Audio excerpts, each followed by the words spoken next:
As Dale has told you, we're going to do the story of Esther.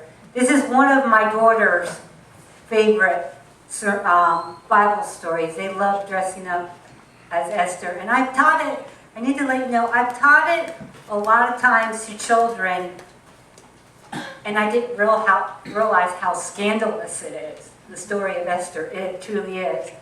So, if any story in the Bible I would make a reality TV show, it would be Esther. It has all the drama that all of these reality TV shows, and even has more. Let's see. You have a king looking for a queen, the ultimate beauty pageant. You have an assassination plot. You have envy, you have pride, and you have a desire to kill off a whole race of people. Wouldn't that just bring you in to watch that drama? I know a lot of people like the drama. Now today I'm going to explain to you, I'm going to teach the Cliff Notes version of Esther, because Esther is 10 chapters and I don't have 10 chapters this morning to read to you, time to read to you. But there are some facts that you need to know about Esther before I start. Number one, Esther takes place 70 years after Nebuchadnezzar starts bringing the Jewish people into Babylon. It is also a book of the Bible that doesn't mention anything about God. There is no mention of God. And something that's really important, because it's going to come up in the story, you need to know that there is a Jewish festival in March that celebrates the story of Esther. It's called Purim. And so that's important in the story, so I don't have to stop in the middle of the story and explain things to you. So let's get started. It starts off that King Xerxes is having a banquet. This is not a couple hours.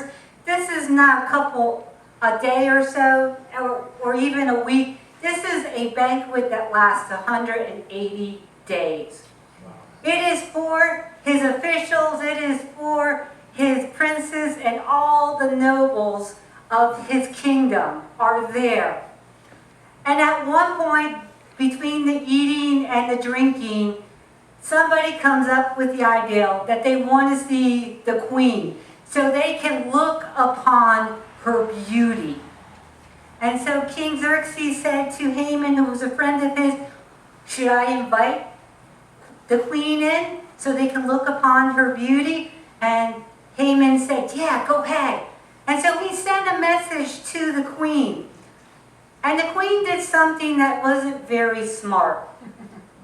The queen said, I'm not interested. I don't want to go into your banquet so the men can look at me. And she said no to the king. The King Xerxes was really nice because he could have killed her for saying no. But instead her punishment was to stay out of his presence for eternity, till forever. And so he didn't go lying down on this case. King Xerxes actually sent a decree, and this is it. In Esther 1:20 it said, when this decree is published throughout the king's vast empire, husbands everywhere, whatever their rank, will receive the proper respect from their wives. He was afraid that when the wives heard what the queen did, they would do it too. And sometime after all this drama with the queen saying no, he discovered he needed a queen. So he sent all his agents out to the whole empire to bring the most beautiful women. Now this didn't last a week. This did not last a couple days. We have to understand what the Babylon Empire looked like. Oh, that's wait. I think that's where the. Oh, I'm sorry. You'll see it. It was a huge empire. It spread it out most of the known world. There it is. There it is. That was the empire that he was ruling over. Now I need to explain about this whole deal about getting the most beautiful women. They weren't asked if they wanted to go. They were basically kidnapped. And not only kidnapped, but they were placed in the harem. And they would have never had any more freedom, because once you're in a harem, you're always in a harem. And so there was a beautiful woman by the name of Esther. Esther was an orphan, and she lived with her cousin Mordecai. She was Jewish, and she was a captive, already a captive. Now she was going to be a captive in the king's harem for the rest of her life. And so she was taken to the harem like the other women, and she got beautiful dress robes, and she got beautiful jewelry, and she had all the nice food and drinks she wanted to have. I mean, that sounds like an awesome place, but you're basically a prisoner. And Esther did something very smart. Esther kept the secret that she was a Jew for this whole story. And so it came to be the night, and in Esther 2:13 through 14, this is a story when she went in. When she was in the harem, she learned how to present herself and what to do in front of the king. So this is what happened.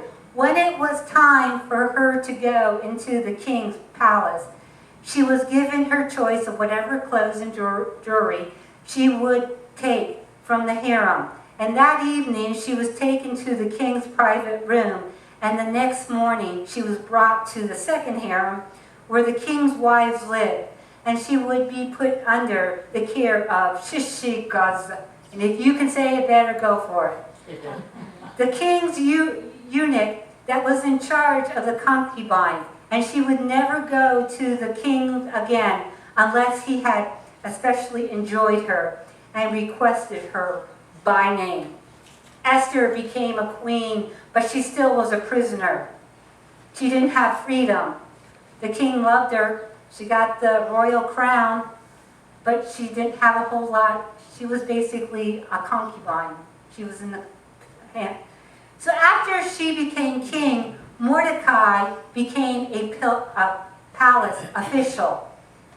And you know what? Esther did continually follow what Mordecai taught her to do as a child. So one day, Mordecai is on duty at the king's gate, and he overhears this conversation. There's two men who guard the doors of the king's private quarters, and they were talking about assassinating the king. And Mordecai quickly got a message to Esther, who quickly got a message to King Xerxes, and the two men were killed because of what they were planning. Sometime after the assassination plan, King Xerxes promoted Haman to be his next in charge. Haman was the guy next to the king. And so that meant everybody needed to bow before him when he passed, whenever he was in the presence. And so one day, Haman is going through town, and everybody is bowing in respect except one person. And his name is Mordecai. And what we know of Haman, he was a very proud man, and he was not going to let this go by. And so I can imagine this. He was basically saying, Mordecai, I'm second in charge. The rule is you need to bow to me. Come on, Mordecai. And Mordecai looked up, and he stood up, and he said, I am a Jewish person, and Jews only bow down to God.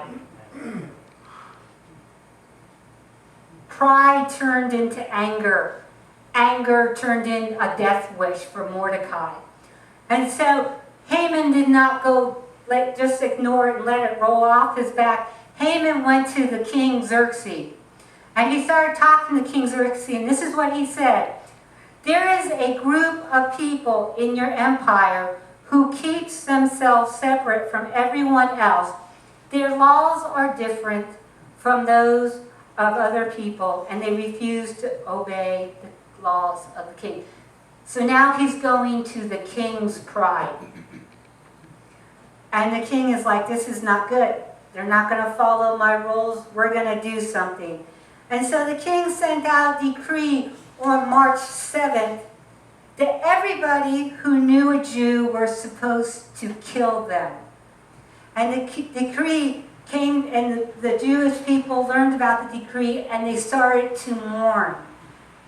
And Mordecai went to the palace gates in sackcloth and ashes, and he was mourning because they knew that they were trying to kill them. And so the message came to Queen Esther and said, Mordecai is at the palace gates and he is mourning. And he's in sackcloth and ashes. And so Queen Esther sent him nice robes, sent him food, and Mordecai sent them all back with a message. And he explained to Queen Esther that there was a decree out to kill Jews. Not only that, but she needed to do something. She needed to go into the presence of the king and stand up for the Jewish people. Remember, she could only go to the king if the king asked for her. If she would have gone to the king and he was not happy, she would have been killed. This is basically a death wish. And so she explained to Mordecai that the king, it's been 30 days since the king asked her to come into his presence. And in Esther 4:14, Mordecai gives her a warning.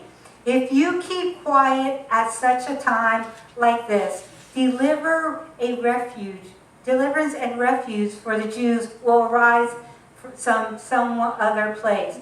But you and your relatives will die. Who knows, it perhaps you were made queen for such a time as this. Esther quickly thinks, and she told Mordecai, go to the Jewish people. Tell them to fast 3 days and 3 nights. No drinking, no eating, and my maids and I will do the same here in the palace.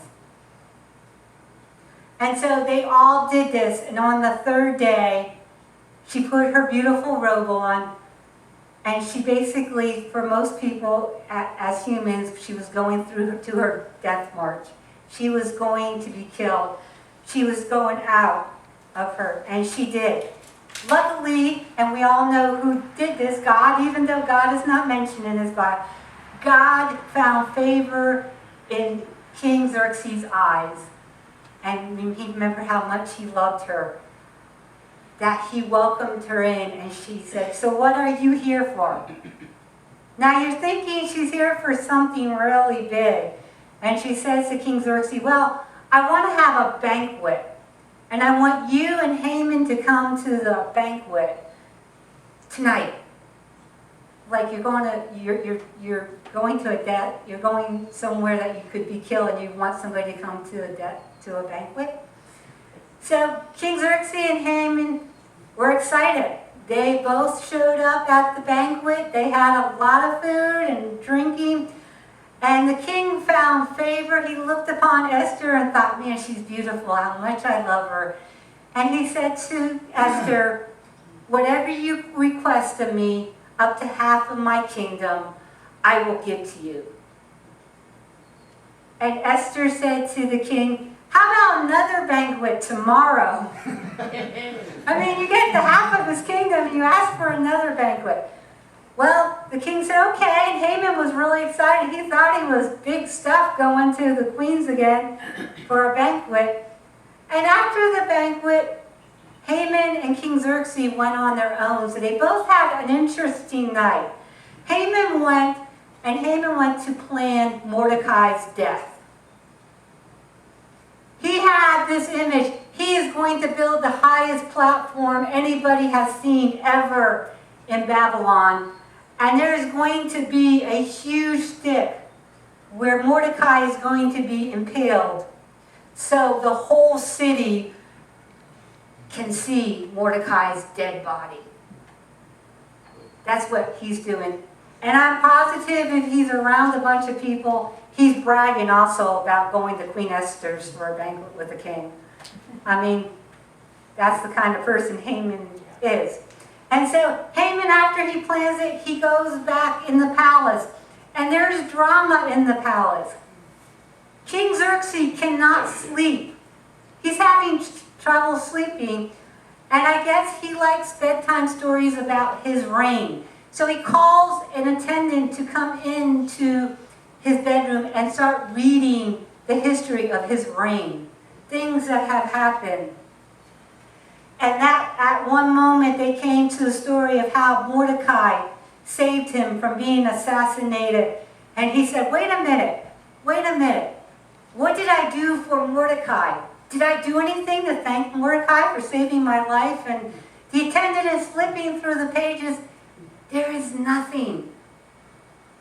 There is nothing that King Xerxes did for Mordecai. And so remember, Haman's at the palace. He's waiting to ask for Mordecai's body. He wants to kill him.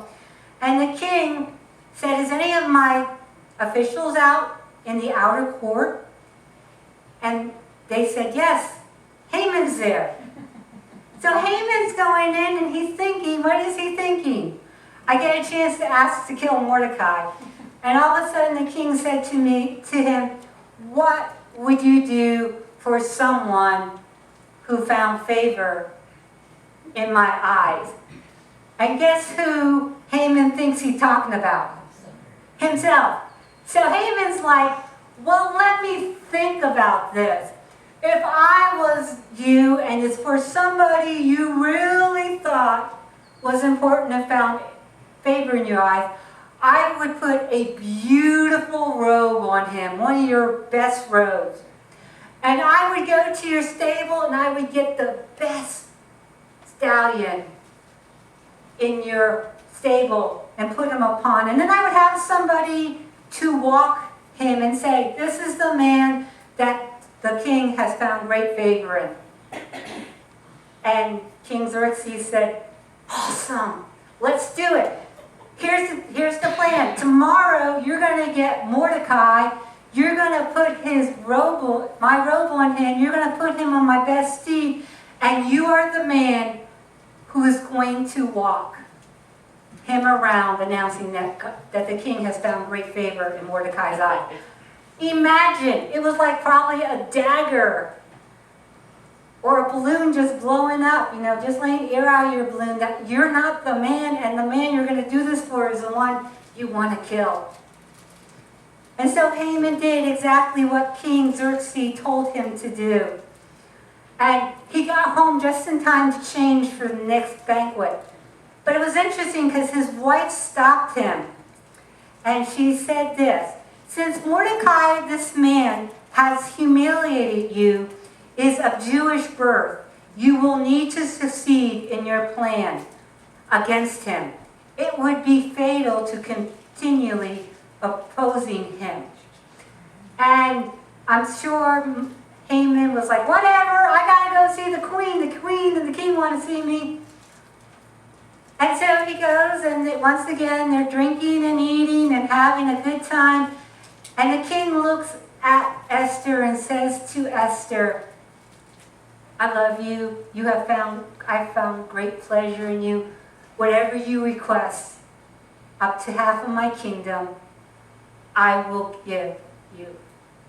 And it's that moment when Esther turns to the king and replies, if I have found favor with the king, and it pleases the king to grant me requests, I ask that my life and the lives of my people will be spared, for my people and I have been sold to those who would kill and slain us.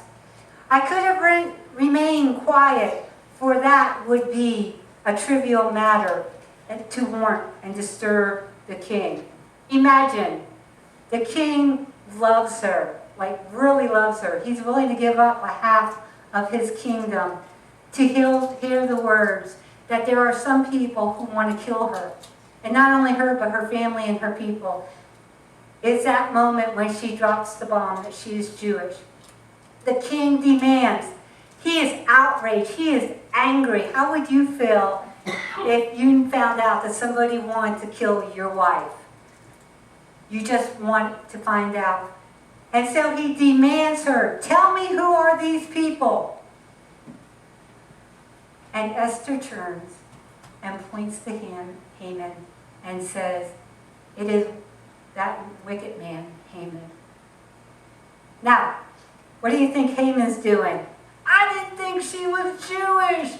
If I would have known that, we could have put in the decree that she and her family would be saved. I didn't know this. No matter what he could have said, his fate would be the same. That night, it was not Mordecai's body who died on that huge stick and impaled. It was Haman's body. And after the king killed Haman, he made Mordecai, who was righteous, his second in command. So what can we learn from the story of Esther? The story of Esther is about courage. And Dr. Jennings talked last week about how we in the United States as Christians do not understand courage. We are so comfortable where we're at. We're in our comfortable churches. We work so hard to stay comfortable. We don't like to be uncomfortable. We want to play it safe. The courage that Esther is teaching us is to stand up for the things of God and what His Word said, even when it makes people angry. And as Dr. Jennings said last week, there is going to be a time, probably here in the United States, for when we stand up for what God and His Word say. We might end up in jail, and we might even end up dead. A great example of someone who had this courage was Dietrich Bonhoeffer. He was a German theologian who was in the Nazis around the time the Nazi Party was in charge of Germany. And he stood up for what the Bible said. He called out what evil was. He preached against what the Nazi Party were doing to the people, sending them to concentration camps and killing. He stood up to it. And then when the Nazi parties not only did that, but they came and they put their flags on the communion table and desecrated the communion table. Now, I don't know how many of you realize this. This is the most holiest piece of furniture we have. And what it reminds us of is we worship Christ. Everything on here, Pastor Dale makes sure that everything on here has something to do with Christ. And by putting a flag on the communion table, the Nazi party were saying, we worship Germany. We don't worship God. Not only that, but then they brought their Nazi pagan Christianity in the church, and they said, you have to preach this. And Dietrich Bonhoeffer said no, and he stood up and he pushed back. And at one point, they threw him in a concentration camp. And a day before the U.S. Army made it to that concentration camp to save the prisoners, he was killed for what he believed, for standing up for God. The interesting story about Dietrich Bonhoeffer is that 3 times during his life, he was smuggled out of Germany. Once he went to England, and 2 other times he came to the States. He could have played it safe. He could have stayed out of Germany. He could have stayed away from where the harm was. Instead, Dietrich believed that he needed to be in Germany during the war so he could understand what the Christians went through. So when the war was over, he could help rebuild the Christian church. That is what courage is. There's another part of godly courage, and it's a courage that steps out of the comfort zone in faith to do something God wants us to do, even if we fail. This week was a big week in our country. If you were under a rock, you may have not heard it, but this week was the 50th anniversary of the moon launch to the moon. And yesterday was the 50th anniversary of them walking on the moon. And one of the astronauts that were part of that was Buzz Aldrin. And in his book, No Dream is Too High, he writes this: failure is not a sign of weakness. It is a sign that you are alive and growing. I think the reason too many churches in America are shutting their doors is because there are too many people who do not carry that courage of standing up for what God tells us to do. And because they are afraid of failing. And our churches are closing here in the United States because of that.